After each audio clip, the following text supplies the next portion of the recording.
Welcome to the Salmon Runs YouTube. Enjoy the video. In this video, I will explain how to set up PayPal Direct Deposit. First, log into your PayPal account on a computer or using the PayPal app. You will navigate to the Direct Deposit section to begin the setup process. This convenient feature makes receiving your pay simple and efficient, ensuring your money is available promptly without waiting for paper checks.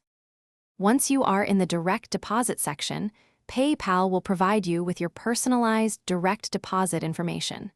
This includes a specific account number and a routing number, much like a traditional bank account. These are the crucial details your employer needs for payroll purposes.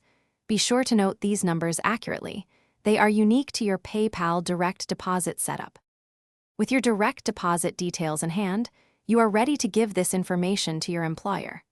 Many companies prefer a completed direct deposit form, which PayPal can provide with your details already filled in. Alternatively, you can manually enter the account and routing numbers into your company's online payroll system or submit them to human resources. This step initiates the process for your paychecks to be sent directly to PayPal. After submitting your direct deposit information, it is essential to monitor your account. The first direct deposit might take a couple of weeks to process through your employer's payroll system. Once active, your pay will typically arrive 1 or 2 business days earlier than a paper check. Always confirm the funds are in your PayPal balance for peace of mind, ensuring everything is working smoothly. Thanks for watching. Consider subscribing if we helped you.